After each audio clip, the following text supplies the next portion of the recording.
কেন ভালো মানুষেরা দুঃখে থাকে এবং পাপী ভণ্ডরা কেন সব সময় খুশিতে থাকে? এর দুটি কারণ আছে। দুটো কারণই আজ আমি আপনাদের বলবো।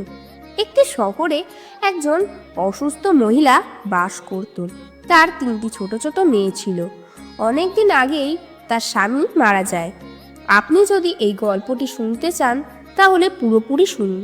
এই গল্পটি অর্ধেক দেখে ভুল করবেন না, কারণ এই পবিত্র কাহিনীর অর্ধেক এবং অসম্পূর্ণ রেখে যাওয়ার আপনাকে অপরাধী বোধ করতে পারে। তাই এই গল্পটি সম্পূর্ণ শুনুন। আপনি যদি শিবের ভক্ত হন তবে ভোলানাথকে কখনোই অসম্মান করবেন না। ছোট 3 মেয়েকে মানুষ করার ভার সেই বেচারা অবলা অসুস্থ মহিলার ওপর পড়ল। সেই বিঘ্না 3 সন্তান নিয়ে কোথায় যাবে বুঝতে পারছিল না। এমনকি অসুস্থ থাকায় কোনো কাজও করার ক্ষমতা ছিল না। আবার তার ওপর থেকে সমাজের উল্টোপাল্টা কথা। দরিদ্র অসহায় মহিলার সহায়তা করার কেউ ছিল না। স্বামীর কথা সে সব মেয়েদের দেখাশোনা করেছিল। স্বামীর দুঃখে আরও অসুস্থ হয়ে পড়েন। কিভাবে তাদের লালন পালন করা হবে, একই কথা ভাবতে ভাবতে একদিন তার স্বাস্থ্যে অবনতি হয় এবং তার শেষ সময়ও ঘনিয়ে আসে। ধর্মরাজের একজন দূত সেই বিধবা মহিলার জীবন নিয়ে পৃথিবীতে আসেন এবং তার শেষ সময়ও ঘনিয়ে আসে। ধর্মরাজের একজন দূত সেই বিধবা মহিলার জীবন নিতে পৃথিবীতে আসেন, কিন্তু সেখানকার দৃশ্য দেখে তিনি বিভ্রান্ত হন। তিনি দেখেন যে মহিলাটি মাটিতে পড়ে আছে এবং তার সাহায্য করার মতো কেউ নেই, শুধু তার 3 মেয়ে। সে তাদের ওপর মাথা রেখে শুয়ে আছে এবং কাঁদছে। এটা দেখে তার করুণা হলো এবং সেই মেয়েরা কাঁদতে কাঁদতে তাদের মাকে জাগাচ্ছে। তখন দূত ভাবলেন যে তার বাবা ইতিমধ্যেই মারা গেছেন। আমি যদি এই মহিলার জীবন নিই তাহলে এই মেয়েরা কার ওপর ভরসা করবে, কে তাদের দেখভাল করবে? এই ভেবে দেবদূত সেই মহিলার প্রাণ না নিয়ে ফিরে আসেন।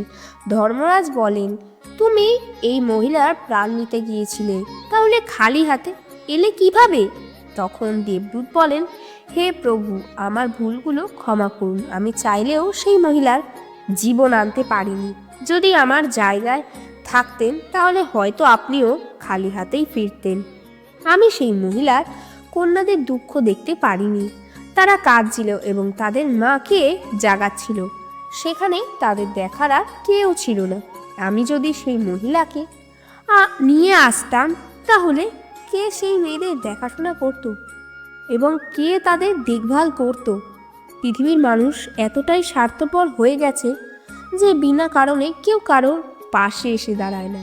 যদি কেউ সাহায্যও করে তাহলেও সে প্রতিদান আশা করে আর সারা জীবন নিজের অহংকারে তাদের পায়ের নিচে রাখতে চায়। দেবদূত বললেন, হে প্রভু, ওই মহিলাকে আরও কিছু সময় দেওয়া উচিত, যাতে সে তার মেয়েদের লালন পালন করে বড় করতে পারে। দেবদূতের কথা শুনে ধর্মরাজ তাকে ধমক দিয়ে বললেন, আরে মূর্খ, ঈশ্বরের বানানো এই সৃষ্টিতে না কেউ এক মুহূর্ত কমাতে পারে না কেউ বাড়াতে পারে। সময়ের আগে তাকে কেউ জীবন দিতেও পারে না এবং তাকে অকালে হত্যাও করতে পারে না। ঈশ্বর যা করেন তিনি সবার মঙ্গলের জন্যই করেন। তুমি কে সৃষ্টিকর্তার নিয়ম পরিবর্তন করা? তুমি সেই মহিলাকে না এনে ঈশ্বরের নিয়ম লঙ্ঘন করেছো। তুমি বড় অপরাধ করছো, তাই তোমাকে এর পরিণতি ভোগ করতেই হবে। সেই পৃথিবীর মানুষের জন্য তোমার স্নেহ, মায়া, মমতা আছে। সেই পৃথিবীতেই মানুষ হয়ে তুমি তোমার পাপ বহন করবে। দেবদূত বললেন, হে প্রভু, কবে কিভাবে আমি পৃথিবী থেকে রক্ষা পাব?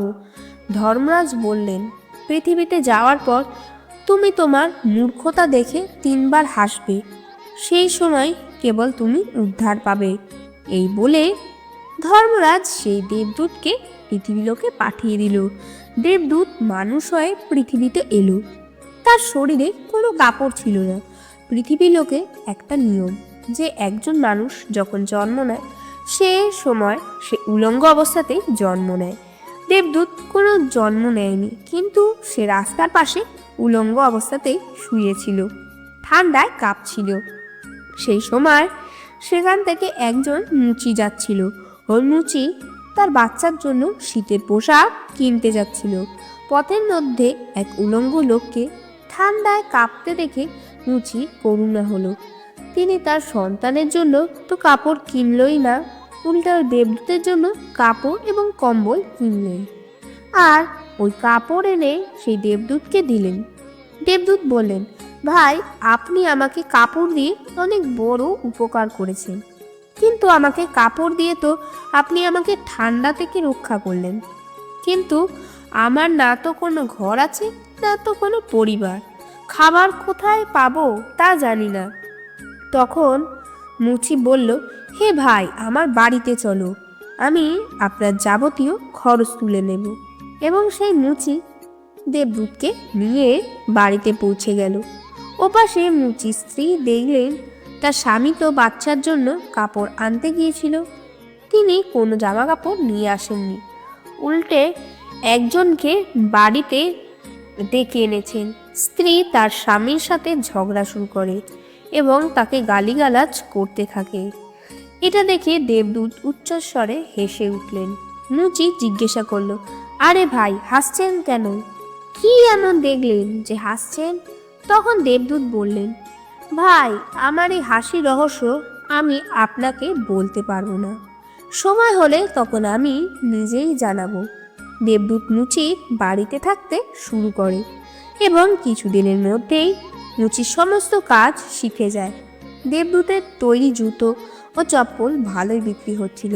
কিছুদিনের মধ্যে মুচি ধনী হয়ে গেল। তার জুতো বহুদূর পর্যন্ত বিখ্যাত হয়ে গিয়েছিল। এমনকি রাজা মহারাজারাও তাকে জুতো বানানোর আদেশ দিতেন। যখন থেকে দেবদূত তার বাড়িতে এসেছিল, তখন থেকেই তার ভাগ্য উজ্জ্বল হয়ে গিয়েছিল। টাকার কোনো অভাব ছিল না, সব কিছু ঠিকঠাক চলতে লাগলো। একদিন ঘটল একটা ঘটনা। রাজার এক সৈন্য চামড়া নিয়ে মুচির কাছে এলো এবং বললেন, দেখো, আমাদের রাজা এই চামড়ার জুতো পরতে চান। এই চামড়া খুবই মূল্যবান, তাই একজোড়া জুতো সঠিকভাবে প্রস্তুত করো এবং এই চামড়া যেন একটুও নষ্ট না হয়। এই কথাটা ভালোভাবে মাথায় রেখো যে এই চামড়া দিয়ে শুধুমাত্র জুতোই বানাবে, ভুল করেও তা চপ্পল তৈরি করবে না। এই বলে রাজার সৈন্য চামড়া দিয়ে চলে গেল। অন্যদিকে মুচিও দেবদূতকে বুঝিয়ে বলল, দেখো, এটা রাজার কথা, এতে যেন কোনো ভুল না হয়। চামড়াও কম আছে, তাই চামড়া যেন নষ্ট না হয়। জুতোর কথা যদি বলে থাকে তাহলে জুতোই বানাতে হবে। যদি চপ্পল তৈরি করা হয় তাহলে ওই রাজা আমাদের জটিল থেকে জটিলতর শাস্তি দেবে।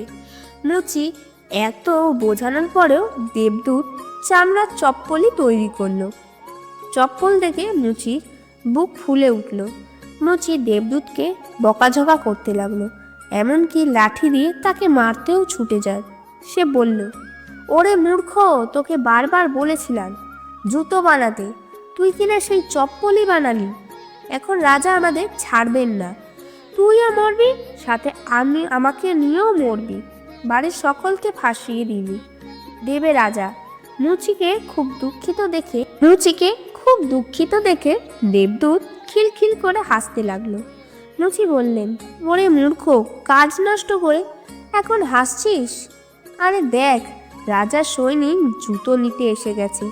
সৈনিক এসে বললেন, হে মুচি ভাই, গতকাল যে চামড়া দিয়ে গিয়েছিলাম সেটা দিয়ে জুতো বানাবে না চপ্পল বানিয়ে দেবে?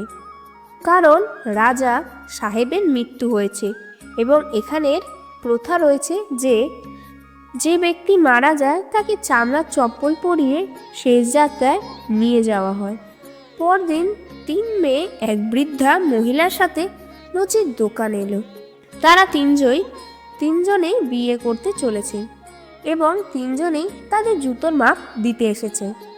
দেবদূত এই 3টি মেয়েকে চিনতে পেরেছিল যে এই 3টি একই মেয়ে, যাদের মাকে না নিয়ে যাওয়ার জন্য দেবদূত আজ এই মানুষ রূপে পৃথিবী লোকে এসে শাস্তি পাচ্ছে। এবং এই মেয়েরা এখন অনেক বড় হয়ে গেছে। মনে হচ্ছে তারা ভালো ঘরে বড় হয়েছে। বৃদ্ধা বললেন, হ্যাঁ বাবা, এদের মা ছোটবেলায় চলে গেছে, তাই এদের আমার কাছেই রেখেছি।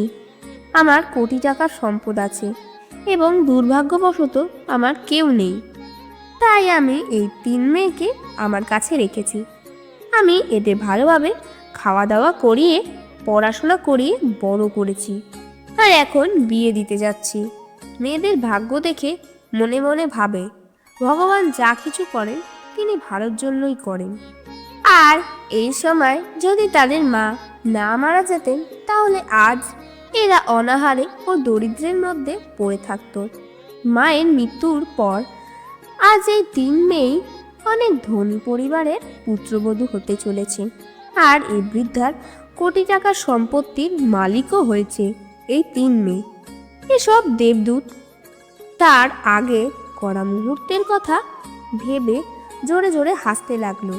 লুচি জিজ্ঞেস করলো, তুমি হাসছো কেন? তোমার হাসির কারণ বলো। দেবদূত মুচিকে বললেন, আমি একজন দেবদূত, যার এখন এই যে 3 মেয়ে জুতোর সাইজ দেওয়ার পর চলে গেল, আমি এদের মাকে নিতে এসেছিলাম, কিন্তু সেই সময় 3 জনই ছোট ছিল এবং তাদের জন্য করুণার কারণে আমি তাদের মাকে নিয়ে যাইনি এবং তাদের বাবা আগেই মারা গেছেন। এই কারণে ধর্মরাজ আমাকে অভিশাপ দিয়ে পৃথিবীতে পাঠালেন। আমি কোনো কাপড় ছাড়াই রাস্তার পাশে শুয়ে পড়েছিলাম। তারপর তুমি আমাকে তোমার ঘরে নিয়ে এলে। সেই সময় তোমার স্ত্রী তোমার সাথে অনেক ঝগড়া করছিল, কারণ তুমি তোমার বাচ্চার জামা কাপড়ের বদলে টাকা দিয়ে আমার জন্য কম্বল এবং কাপড় কিনেছিলে। সেই সময় প্রথমবার তোমার বউয়ের বোকামি দেখে খুব হেসেছিলাম, কারণ তোমার স্ত্রী লাভ দেখতে পাচ্ছিল না, যা আমার আসার পর তোমার বাড়িতে ঘটতে যাচ্ছিল। কিন্তু দ্বিতীয়বার যখন হাসি এলো, যখন রাজার জুতো না বানিয়ে রাজার চপ্পল বানিয়েছিলাম আর তুমি লাঠি নিয়ে আমার পেছনে ছুটেছিলে, তখন তুমি রাজার কথা ভাবছিলে, কিন্তু তুমি তা জানতে না যে রাজার সাথে কি ঘটনা ঘটতে চলেছে, যার কারণে রাজার জুতোর চেয়ে চপ্পলের প্রয়োজন ছিল বেশি। অনেক সময় এমন হয় যে আমরা যা দেখতে পাই না এবং যা চোখের সামনে ঘটতে চলেছে তা দেখে চিন্তা করে দুঃখিত হই। কখনো কখনো ঈশ্বর আমাদের ভালোর জন্যই আমাদের খারাপ করে থাকে, কিন্তু সেসব দেখে আমরা ঈশ্বরের ওপর রেগে যাই, কিন্তু আমরা আমাদের ভালো দেখতে পাই না যা ভবিষ্যতে ঘটে চলেছে। কখনো কখনো আমাদের বর্তমানে ভালো কিছু হলে তা নিয়ে খুব খুশি হই, কিন্তু ভবিষ্যতে কি ঘটছে তা আমরা দেখতে পাই না। আমাদের সাথে ভালো এবং খারাপ 2 ধরনের ঘটনা ঘটে, তবে আমাদের সর্বদা এই সম্পর্কে চিন্তা করা উচিত যে ভগবান যা করবেন তা ভালোর জন্যই করবেন। এই কথা মনে করে আমাদের এগিয়ে যাওয়া উচিত। ভালো লোকেরা এই কারণে দুঃখী থাকে, কারণ ভালো লোকেদের সাথে পরে ভালো কিছু ঘটতে পারে। এবং দ্বিতীয় কারণ হলো যে লোকেরা সর্বদা ঈশ্বরের সাথে সংযুক্ত থাকে এবং তাদের জন্য ঈশ্বরের সাথে সংযুক্ত থাকা প্রয়োজন, যাতে তারা কষ্ট পেতে পারে। সবশেষে দেবদূত মুচিকে সব কিছু বুঝিয়ে ধর্মরাজের কাছে ফিরে গেলেন।